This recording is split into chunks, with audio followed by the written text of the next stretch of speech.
Hello and welcome back to another Popcorn Chat. I hope you guys are doing well. In this video I'm going to be speaking to you about Black Mirror Season 6. Black Mirror has returned to Netflix with its 6th season. Now this is a show I've loved since it came out back in 2011, and even when it was brought out by Netflix and became a much more Americanized, I still really liked it because it had really strong narratives. I was really excited when they announced that there was a Season 6 coming out because I always really enjoy this show. So let's get into my review of Season 6. And yes, there will be some spoilers ahead. So first up we have Episode 1, Joan is Awful. We follow Joan, who's an average working woman who notices a TV show with her name in it, and the woman, played by Salma Hayek, looks unremarkably a lot like Joan. What I really liked about this episode is the fact that it peels back the layers and goes deeper into different dimensions of reality, and it feels very much like a Black Mirror episode. I think this was a decent episode. I think it's very much in line with what Black Mirror is about, to me at least, but I don't think it's the strongest sort of narrative they've written so far. Next up we have Episode 2, Loch Henry. A young couple travel to Scotland where the man introduces his girlfriend to his mum and his hometown where he was brought up. These two are documentary makers, and the young woman is very much interested in this narrative that links very much back to the man's childhood. What I enjoyed most about this episode was the filmmaking side of it, doing what I do in my day-to-day job, and especially the research they did into this interesting story that haunts Davy's past. I thought it was a decent episode that played on the fascination of viewers who really enjoy serial killer documentaries, especially on Netflix. However, I think the actual ending itself was a little bit predictable. I could see that coming from a mile away. So for me, it didn't feel original enough, but it could have been a lot better. Episode 3, Beyond the Sea. We follow two astronauts who must remain on the ship to complete their mission. However, they are able to send their mind back to Earth in a replica body of themselves in order to be with their family. When I first saw the setup of these characters' daily routine and the first sort of transfer of their mind, it immediately reminded me of the film Don't Worry Darling, and I was like, oh, this seems very similar in terms of the concept, so I'd be very intrigued to see, what was written first. I liked the sci-fi element and the exploration of morals and humanity. However, I still felt like I'd seen this narrative many times before, so it didn't feel original, just like those previous episodes that I mentioned. Episode 4, Maisie Day. We follow Beau, who is part of the paparazzi scene in Hollywood.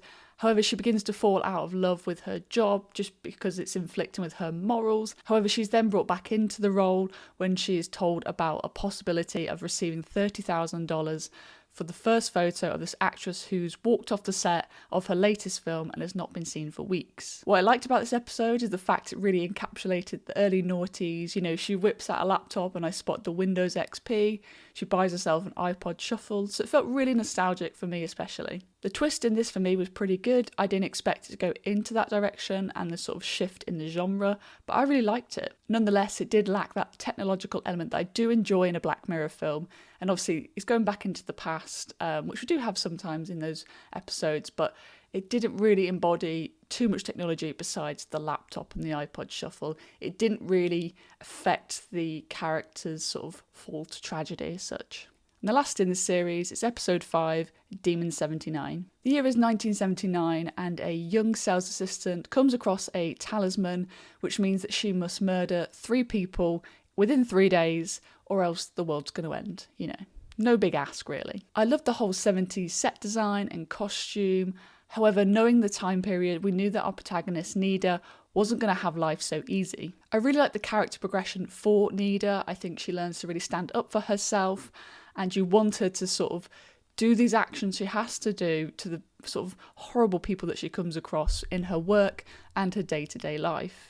It was really nice to see Papa Asidu again. I think he's a really good up-and-coming actor. You've probably seen him in the likes of the film Men or I May Destroy You, which was a BBC limited series. I think he's really one to watch, and I think he does a really good job in this. With the ending itself and having that cliche of it's all in her head, and then kind of flipping that, but then you could also say that it wasn't flipped.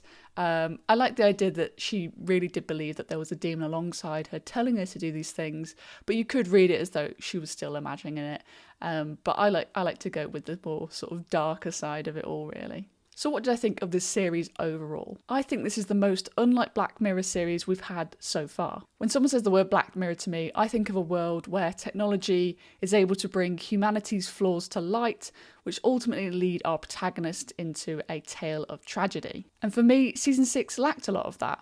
There wasn't that much technology in these episodes, and a lot of the protagonists themselves didn't really have that tragic narrative that we've seen in series before. Episodes 1 and 3 feel the most familiar, whilst a lot of the others fall under the category of being a really good episode, but not under the IP of Black Mirror. Don't get me wrong, I think there are really good episodes in this series, but for me it just felt really out of place in terms of what I expected in a Black Mirror episode. I think they're really good written episodes and well performed, but it just doesn't work under the category of that name. So I'm going to rank the episodes from worst to best in my personal opinion.